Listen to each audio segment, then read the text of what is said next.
Assalamu alaikum, my dear students. I hope all of you will be fine and in the best state of your health. In the last lecture, you have already done Bohr atomic model and derivation of radius of a moving electron in nth orbit.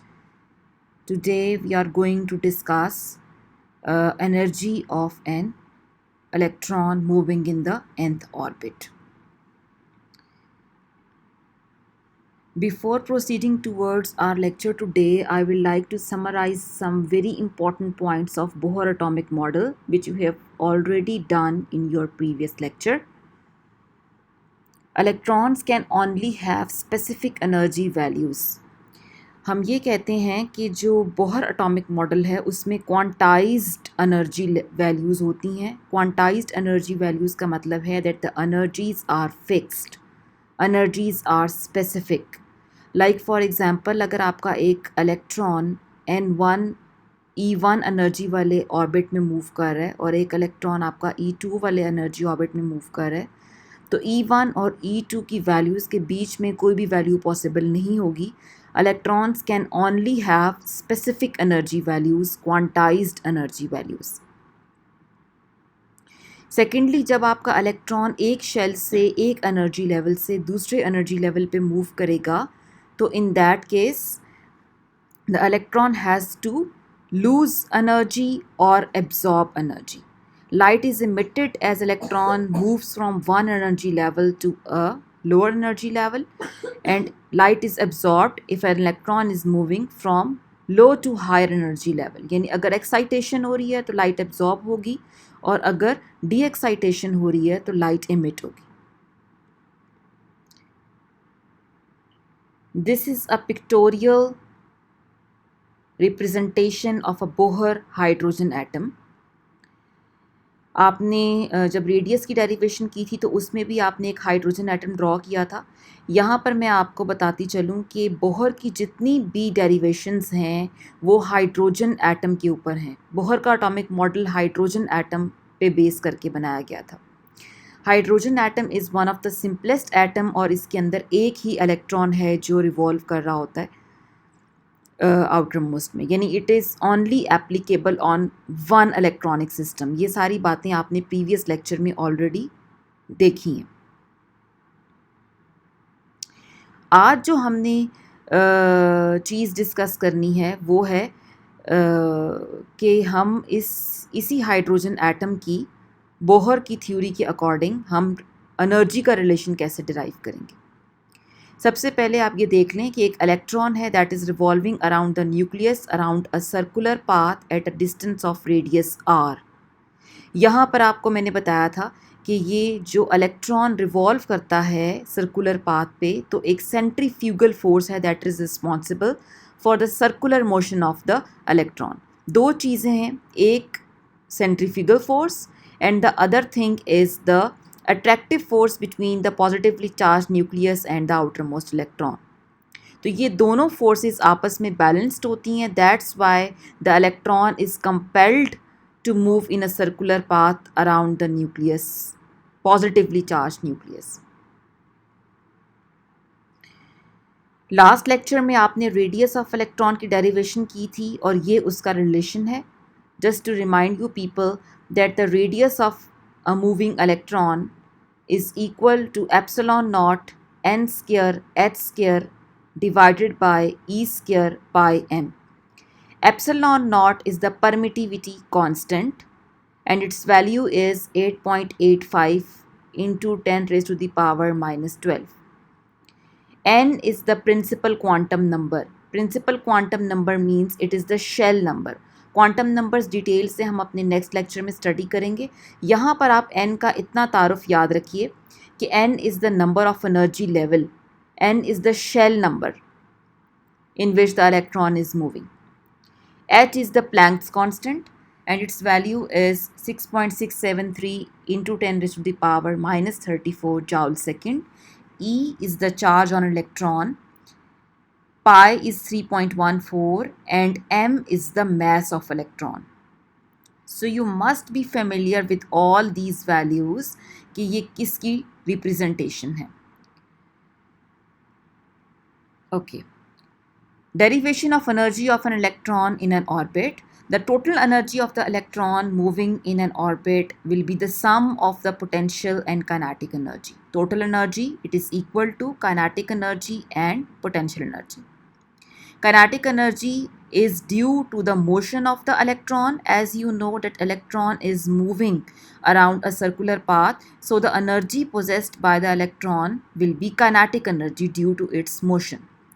The second type of energy will be the potential energy, and it is due to the location of the electron. Yeah, in other words, you can say that due to the presence of attractive forces, this energy exists. Motion of electron या movement of electrons की वजह से kinetic energy है, और attractive forces जो positively charge nucleus और outer most electron के बीच में एग्जिस्ट करती हैं, उनकी वजह से पोटेंशियल एनर्जी है.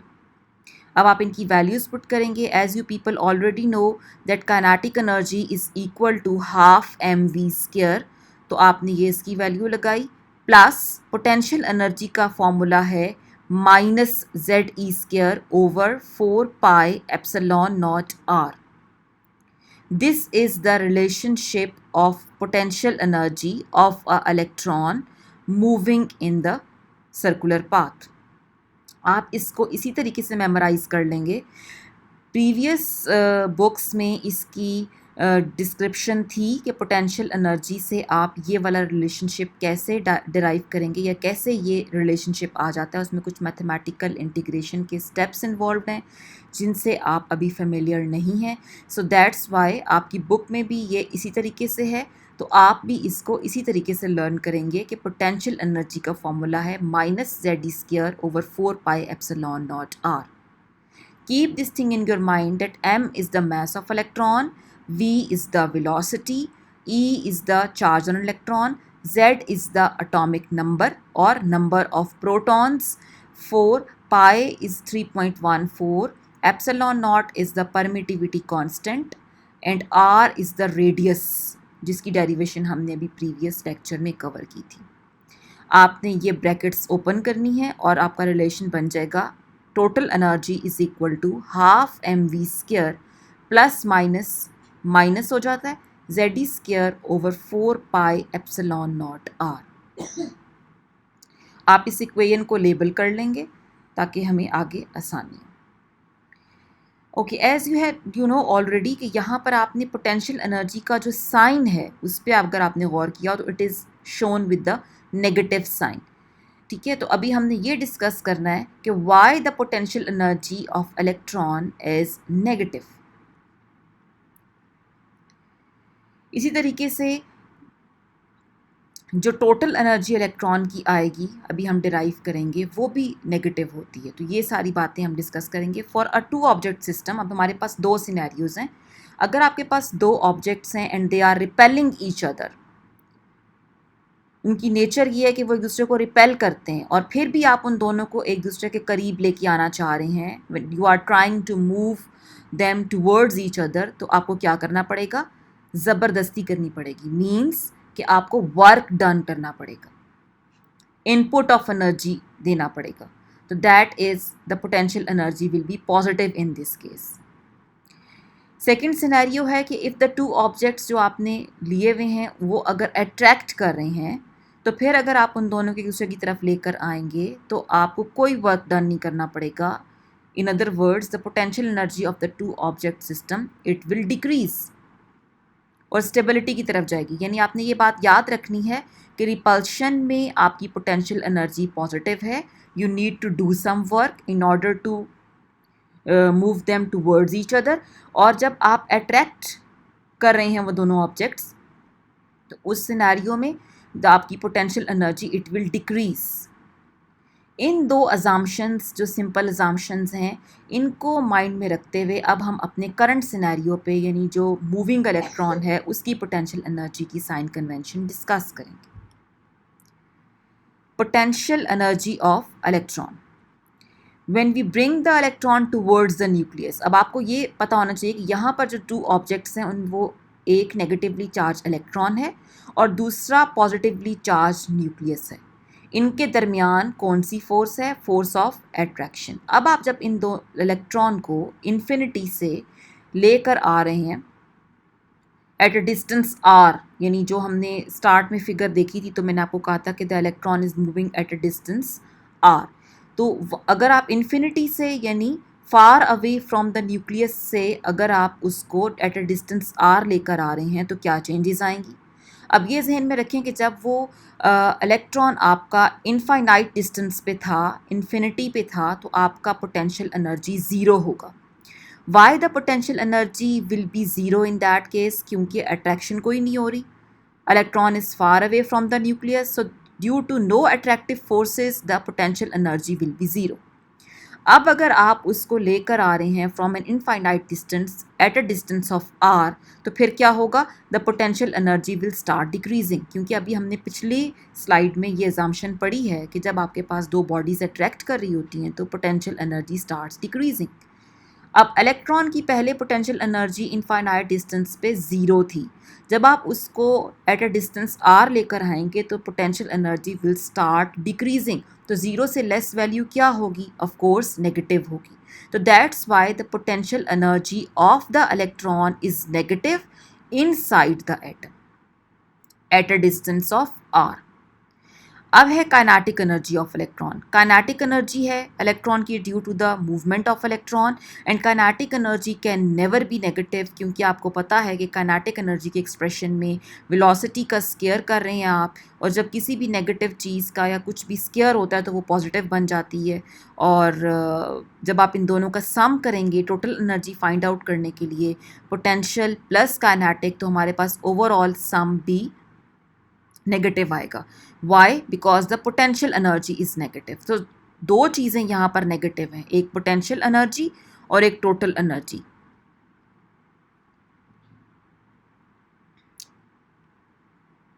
अब आप ये जहन में रखें कि जो हम डेरिवेशन कर रहे थे यहाँ पर, अब इसमें हमने क्या करना है, इस इक्वेशन में एम वी स्क्वायर की वैल्यू पुट करनी है, जो आपने रेडियस की डेरिवेशन में करते हुए जो आपके स्टेप्स आए थे उसमें इनिशियल स्टेप्स में एक एम वी स्क्वायर का रिलेशन आया था। आपने यहाँ पर एम वी स्क्वायर की वैल्यू पुट करनी है, ठीक है, लाइक दिस। ये जो आपके पास रिलेशन है ये हम ऑलरेडी रेडियस की डेरिवेशन में कर चुके हैं, ठीक है। वहाँ से आप इसको एज इट इज़ नोट करेंगे, रेफरेंस देखिए कि m v square is equal to z e square over 4 pi epsilon naught r. आपने ये एम वी स्क्वायर की वैल्यू जो अभी प्रीवियस इक्वेशन थी, इक्वेशन नंबर 7 उसको हमने लेबल किया था, उसमें पुट करेंगे। Total energy is equal to m v square over 2 था, तो आपने एम वी स्क्वायर की जगह पर z e square over 4 pi epsilon naught r put कर दिया। तो z e square over 2 multiply by 4 pi epsilon naught r minus z e square 4 pi epsilon naught r. ये आपने प्रीवियस इक्वेशन में m v square की value put की है। अब आप इसको सिंप्लीफाई करेंगे, टोटल एनर्जी को आपने energy of nth orbit represent किया है e n. Z e square 2 multiply by 4 क्या हो जाएगा? 8 pi epsilon naught r minus z e square over 4 pi epsilon naught r. अब आपने इसमें कॉमन आउट कर लेना है, z e square over 4 pi epsilon naught r. जब आप कॉमन आउट करेंगे तो फर्स्ट जो टर्म है उसमें क्या आ जाएगा? 1/2 माइनस सेकेंड वाली टर्म की जगह पर आ जाएगा 1। आपने इसमें से ये चीज़ कॉमन कर ली है। अब आपने क्या करना है कि माइनस जेड ई स्क्वायर, जब आप हाफ में से -1 करेंगे तो क्या आंसर आएगा? -1/2, ठीक है। एलसीएम लेके जब आप इसको सॉल्व करेंगे तो हमारे पास आंसर आएगा -1/2। वो कैसे? कि ये मैं एलसीएम ले रही हूँ, नीचे आ जाएगा 2 1, इस तरफ आ जाएगा। ये देखें किसी चीज़ के नीचे अगर कुछ नहीं लिखा तो दैट मीन्स कि उसका डिनोमिनेटर भी 1 है, ठीक है। जब आप 1 और 2 को डिवाइड करेंगे तो आपके पास आंसर आएगा 2, 2 को 1 से मल्टीप्लाई करेंगे तो 2, 1 माइनस 2 इज़ -1/2। तो इन दोनों को सॉल्व करने के बाद जो हमारे पास चीज़ आती है दैट इज़ -1/2। -1/2 को जब आप इससे मल्टीप्लाई करेंगे तो हमारे पास आंसर आ जाएगा -ZE²/4 को जब आप 2 से मल्टीप्लाई करेंगे तो आ जाएगा 8πε0r। इसको आप इक्वेशन को लेबल कर लेंगे।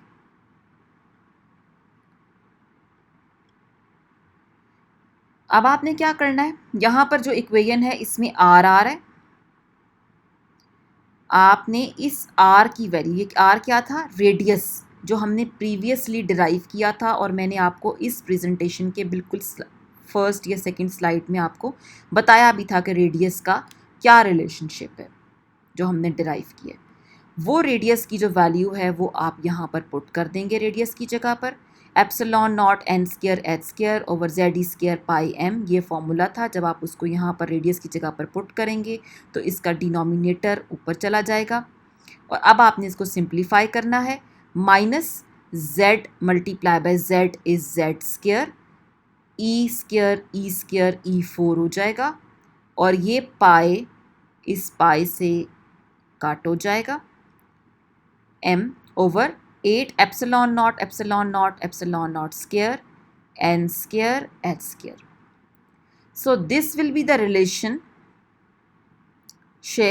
of the energy of the moving electron in nth orbit। इसमें आपको ये सब चीज़ें पता होनी चाहिए। Z stands for atomic number, means the number of protons, E is the charge of electron, M is the mass of electron, ε0 is the permittivity constant, N is the shell number जिसको आप principal quantum number कहेंगे।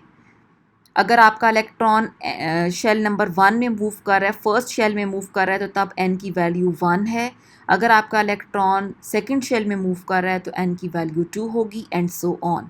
h is the Planck's constant. अब चूंकि हम यहाँ पर आपको मैंने बताया था स्टार्ट में कि बोहर की सारी डिस्कशन हाइड्रोजन एटम के ऊपर बेस्ड है, तो अगर आप हाइड्रोजन एटम ले रहे हैं तो उस केस में जो आपका एटॉमिक नंबर है ये z, ये क्या होगा 1। आपने यहाँ पर z की जगह पर 1 वैल्यू पुट की तो हमारे पास जो रिलेशनशिप है that is En is equal to z² ख़त्म हो जाएगा क्योंकि ये 1 हो गया है, -me4/8ε0² n²h²। इसमें से सारी चीज़ें जो कांस्टेंट हैं वो आप एक तरफ इकट्ठी कर लेंगे और जो एक चीज़ वेरिएबल है यानी जो चेंज होगी that is the value of n। For example अगर आपने फर्स्ट शेल की कैलकुलेट करनी है तो ये 1 होगी, इलेक्ट्रॉन सेकंड में है तो ये 2 होगी, थर्ड शेल में है तो ये 3 होगी। तो that's why we can say that the value of n can change और बाकी तमाम चीज़ें कॉन्स्टेंट्स हैं। Mass of electron, charge on electron, ε0, h Planck's constant, इन सब की वैल्यूज़ आप इसमें पुट करेंगे और एक इसको सिंप्लीफाइड फॉर्म में रिलेशनशिप जो है वो हम यहाँ पर निकालेंगे। आपने जब इन सब की वैल्यूज़ पुट की, आपको पता है mass of electron, charge on electron, ε0, h, ये तमाम की वैल्यूज़ को जब आपने टैबुलेट किया तो -2.178 इंटू 10⁻⁻18 जाउल्स आंसर आया। आप इन सब की यूनिट्स भी अगर लिखें और उनको कैंसिल आउट करें तो जाउल फाइनली बच जाएगा। आपके पास जो प्रीवियस यहाँ पर कॉन्स्टेंट्स की जगह पर जो ये मैंने वैल्यू अभी फाइंड आउट की है 2.178 इंटू 10⁻⁻18 वो आप यहाँ पुट करेंगे तो ये आपके पास एक सिंप्लीफाइड रिलेशनशिप आ जाएगा energy of the electron moving in nth orbit का। अब ये इतना सिंप्लीफाइड रिलेशनशिप है कि अगर आपने निकालनी है वैल्यू E1 की तो आप सिंपल इधर 1 पुट करें और ये सारे कांस्टेंट्स पहले ही टैबुलेट हुए हैं, सिंपल कैलकुलेटर की कैलकुलेशंस होंगी and you will get the answer in joules. इस पूरे कांस्टेंट को हमने यहाँ पर k लिख दिया, तो हमारे पास रिलेशनशिप है En is equal to -k/n², where n is the principal quantum number means shell number। अब फॉर एग्जाम्पल अगर आपके पास हाइड्रोजन एटम है तो फिर तो ये होगा this relationship is for the hydrogen atom.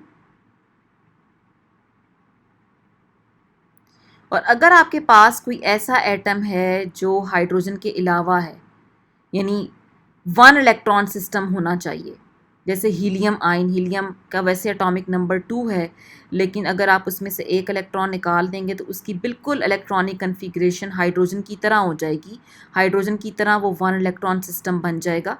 तो हीलियम आयन, लिथियम में से अगर आप 2 इलेक्ट्रॉन्स निकाल देंगे तो वो भी बिल्कुल हाइड्रोजन की तरह का सिस्टम हो जाएगा, जैसे ये है He प्लस, यानी अगर आप हीलियम के एटम में से एक इलेक्ट्रॉन निकाल दें तो it will be just like hydrogen atom.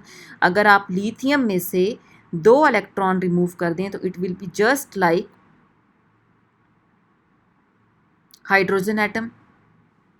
ठीक है, तो ये हाइड्रोजन एटम लाइक सिस्टम्स हैं। तो बोहर का atomic model that is only applicable on hydrogen atom और hydrogen atom like systems mean we can say that it is only applicable on monoelectronic systems, the systems, the atoms or the ions which have only one electron।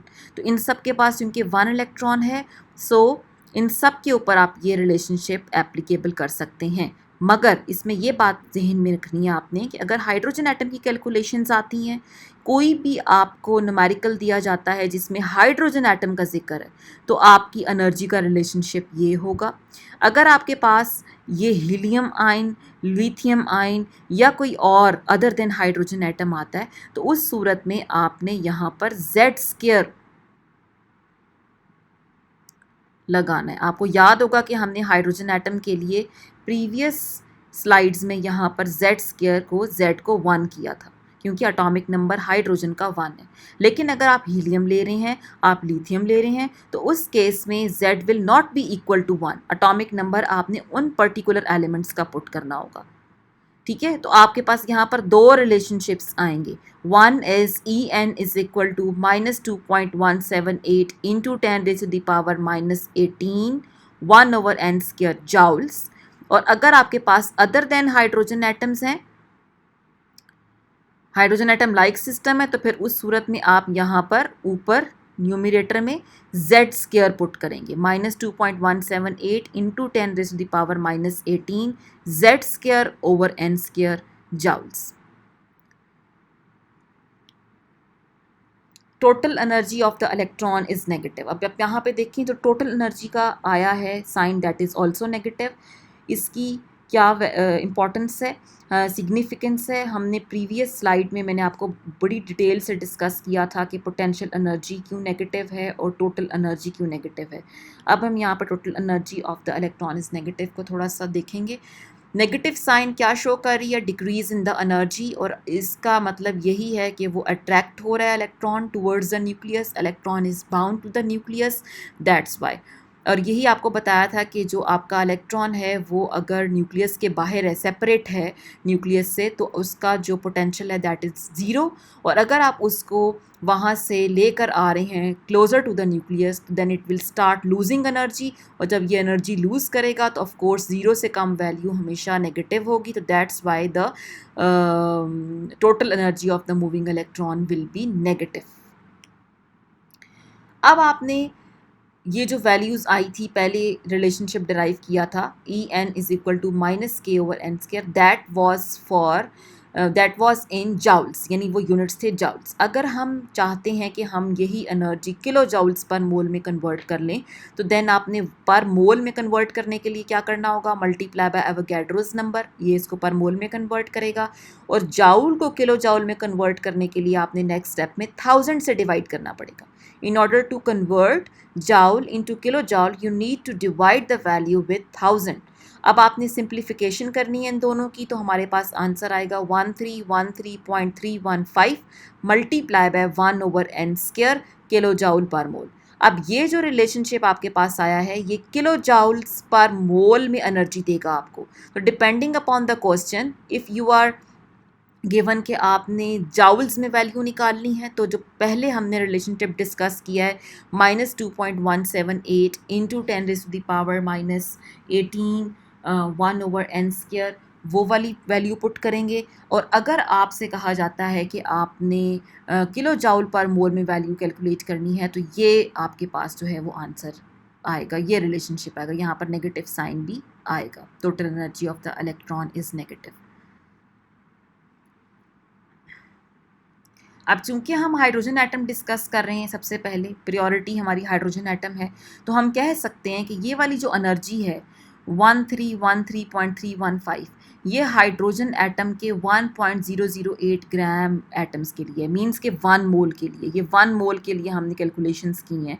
तो that's Y हमने start में इसको Avogadro's number से multiply किया था in order to convert it into 1 mole. तो ये वाली जो कैलकुलेशंस हैं वो 1 मोल के लिए हुई हैं। सो आपको इस यूनिट में भी कन्वर्जन आनी चाहिए, और जो जाउल्स हैं सिंपल, उसमें भी कन्वर्जन आनी चाहिए। यहाँ पर भी वही वाली बात है कि ये वाला जो रिलेशनशिप है जिसमें यहाँ पर ऊपर 1 है, ठीक है, एटॉमिक नंबर जहाँ पर 1 पुट किया हुआ है वो हाइड्रोजन के लिए है। और अगर आपको पेपर में या कहीं पर हाइड्रोजन एटम के अलावा कोई दूसरा एटम आता है, मींस जिसका एटॉमिक नंबर 1 नहीं है, like helium ion, like lithium ion, तो इन दैट पर्टिकुलर केस आपने यहाँ पर 1 नहीं पुट करना, बल्कि आपने इंस्टेड ऑफ 1 आपने यहाँ पर एटॉमिक नंबर का स्क्वायर पुट करना होगा। ठीक है, सो आपने हर जगह पर 2 रिलेशंस जहन में रखने।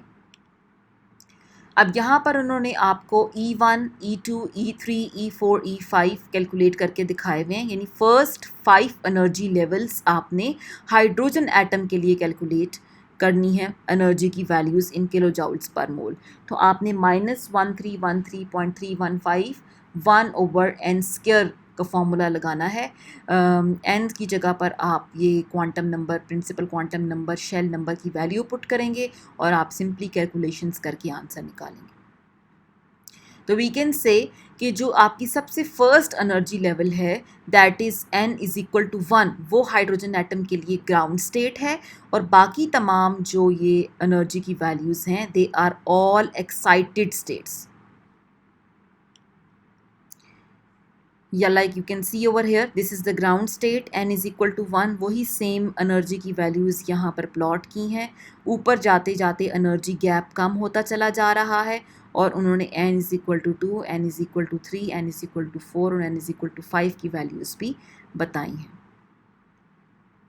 ऊपर जाते हुए एनर्जी गैप कम होता जा रहा है, जो आपके एनर्जी लेवल्स हैं वो क्लोज़र होते जा रहे हैं।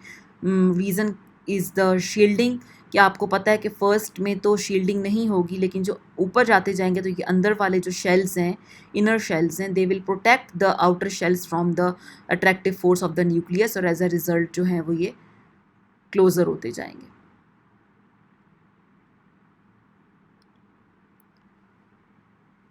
अब आपने frequency of radiation emitted by an electron find out करना है। जो हमारे पास फाइनली रिलेशनशिप आया था एनर्जी का वो ये है, energy in the nth orbit is equal to -z² E4m over 8ε0² n² h²। अब सपोज करें कि आपकी जो इलेक्ट्रॉन है उसकी ट्रांजिशन होनी है, एक एनर्जी का जो ऑर्बिट है वो E1 है उसकी एनर्जी, और दूसरा एनर्जी ऑर्बिट है E2। Of course, E1 is the energy of the N1 orbit, E2 is the energy of the N2 orbit, और आपने ये दोनों के लिए रिलेशनशिप्स लिख देने। En की जगह पर E1 और E2 आ जाएगा, और n की जगह पर N1 और N2 आ जाएगा। बाकी सेम प्रोसीजर पे आपने रिलेशंस लिखने हैं, लाइक Z² E4m 8ε0², इधर n की जगह पर N1² h² आ जाएगा, और नीचे वाले केस में N2² और h² आ जाएगा। अब आपने difference of energy level calculate करना है। फॉर एग्जांपल, अगर आपका एक इलेक्ट्रॉन है जो एक एनर्जी लेवल से दूसरे एनर्जी लेवल पे जाना चाह रहा है, या एक्साइटेशन उसकी हो रही है, तो उस सूरत में उन दोनों के एनर्जी लेवल्स के दरमियान क्या गैप होगा, उसको हम कैसे कैलकुलेट करेंगे, ये वो आपकी इलेक्ट्रॉनिक ट्रांजिशंस को डील करने वाली डेल्टा ई है। Delta e is equal to E2 minus E1। अब keep this thing in your mind कि प्रीवियस स्लाइड में हमने E1 और E2 के लिए रिलेशनशिप्स लिखे हैं, इसमें हमने सिंपल वैल्यूज़ पुट करनी है। आपको पता है E2 की वैल्यू है -z² E4m ओवर 8ε0², इधर क्योंकि E2 है तो N2² h²। ये फॉर्मूले का माइनस साइन है, फिर आपने ब्रैकेट्स यूज़ करनी है क्योंकि आपको पता है कि E1 की वैल्यू भी माइनस साइन में है। Minus Z square E4m over 8 epsilon naught square N1 square H square, bracket close. अब आप जब इस ब्रैकेट को ओपन करेंगे, यहाँ पर एक दो स्टेप्स आपके मिसिंग है, आपने वो देख लेना है। जब आप इसको ओपन करेंगे तो ये माइनस और माइनस का साइन क्या हो जाएगा, प्लस। ठीक है, अब आपने क्या करना है कि ये प्लस वाली वैल्यू को पहले लिख लेना है और ये माइनस वाली वैल्यू को बाद में लिखना है। यानी यहाँ पर N1 होगा वो पहले आ जाएगा और माइनस फिर ये N2 वाला रिलेशनशिप आ जाएगा। आपने इसमें से सब चीज़ें कॉमन आउट कर ली, सिर्फ N2 और N1 रह जाएगा। तो आपका सबसे पहले आ जाएगा पॉजिटिव वैल्यू जो आपने पहले लिखी थी 1 over N1 square minus 1 over N2 square. ये आपने कॉमन आउट किए, पहले आपने इसकी ब्रैकेट ओपन की, ये पॉजिटिव साइन आया, पॉजिटिव वैल्यू को आपने पहले लिखा, नेगेटिव वैल्यू को बाद में, रीअरेंजिंग का स्टेप करके फिर आपने कॉमन आउट करना है। तो हमारे पास आ जाएगा 1 over N1 square minus 1 over N2 square. Hydrogen atom है तो ऑफ कोर्स आप Z जो एटॉमिक नंबर है, नंबर ऑफ प्रोटॉन्स हैं, वो 1 लिखेंगे और फिर इसको सॉल्व आउट करेंगे। अब इसमें भी जो सारी चीज़ें डेल्टा E का रिलेशनशिप आया उसमें सारी चीज़ें कांस्टेंट हैं। Mass of electron, charge on electron, epsilon nought, permittivity constant, H Planck's constant, इन सब की वैल्यूज़ आप इसमें टैबुलेट करके फाइनल रिलेशन निकालेंगे, फाइनल वैल्यू निकालेंगे, वो ये आ जाएगी 2.18 इंटू 10⁻⁻18 जाउल्स। तो आपका जो पिछला रिलेशनशिप है वो इस तरह से सिंप्लीफाइड होकर फॉर्मूला बन जाएगा कि आप इस कांस्टेंट्स की जगह पर उनको सॉल्व करके वैल्यू लिख देंगे लाइक दिस। अब प्लैंक्स क्वांटम थ्योरी ये आपने नेक्स्ट लेक्चर में पढ़नी है। उसके मुताबिक delta E is equal to h mu, इसको आप पढ़ते हैं म्यू। म्यू क्या होता है, frequency. Frequency is the number of waves passing through a point in 1 second. एक सेकेंड में किसी भी जगह से जितनी वेव्स पास हों उसको फ्रीक्वेंसी कहते हैं। ठीक है, तो डेल्टा E यानी चेंज इन एनर्जी का फ्रीक्वेंसी के साथ डायरेक्ट रिलेशन है। एक ये बात आप याद रखें, फ्रीक्वेंसी ज़्यादा होगी तो चेंज इन एनर्जी या difference between the energy levels भी ज़्यादा होगा, और ये प्लैंक्स कांस्टेंट है। आपने सिंपल डेल्टा E की वैल्यू पुट कर देनी है इस इक्वेशन नंबर 12 में। तो हमारे पास आ जाएगा डेल्टा E की जगह पर एच म्यू आ जाएगा 2.18 into 10⁻⁻18 1 over N1 square minus 1 over N2 square. अब मैंने यहाँ पर वो कांस्टेंट्स जिनकी जगह पर मैंने ये लिखा था 2.18 इंटू 10⁻⁻18 वो कांस्टेंट्स लिख दूंगी दोबारा, क्योंकि ये जो h है ये भी कांस्टेंट है, मैंने ये भी इसके साथ जाके शामिल करना है, ये h क्यूब हो जाएगा और फिर दोबारा से इसको हम टेबुलेट कर लेंगे लाइक दिस। वही h को मैंने माइग्रेट कर लिया, Me4 8 epsilon naught square h cube और 1 over N1 square minus 1 over N2 square. Mu is the frequency, number of waves passing through a point in 1 second, यानी इसके यूनिट्स होते हैं hertz. Hertz means Hz hertz या फिर cycles per second. ठीक है, अगर आपने फ्रीक्वेंसी रेडिएशंस की फाइंड आउट करनी है कि एक इलेक्ट्रॉन है जो किसी एक ऑर्बिट से दूसरे ऑर्बिट में गया, तो जो आपकी डिफरेंस ऑफ एनर्जी लेवल वो गेन करेगा या लूज़ करेगा, उसकी अगर आप ट्रांजिशन की फ्रीक्वेंसी बताएं तो आप इस फॉर्मूला को यूज़ करके उस ट्रांजिशन की फ्रीक्वेंसी फाइंड आउट कर सकते हैं। जितने भी कांस्टेंट्स हैं इन सब की वैल्यूज़ को दोबारा टेबुलेट करें तो हमारे पास आंसर आएगा 3.29 into 10⁻15 1 over N1 square minus 1 over N2 square hertz. अब जो फ्रीक्वेंसी है यानी ये कॉन्टिन्यूएशन में चल रहा है कि यही वाला फॉर्मूला जो है इसको आगे हम चलाएंगे। म्यू किसके बराबर होता है, म्यू बराबर होता है C वेव नंबर। ये म्यू के ऊपर एक बार है जिसे आप कहते हैं वेव नंबर। ठीक है, तो अगर आप म्यू की जगह पर ये फॉर्मूला लगा देंगे C वेव नंबर, तो ये हमारे पास आ जाएगा C वेव नंबर और इसके अंदर तमाम वैल्यूज़ वो उसी तरीके से आ जाएंगी। आपने इस C क्या होता है, C is the velocity of light, speed of light. आप इस स्पीड ऑफ लाइट भी कांस्टेंट है, आपने ये भी इधर ले गए दूसरी तरफ, तो हमारे पास ये आ गया Me4 over 8 epsilon naught square h cube C और 1 over N1 square minus 1 over N2 square.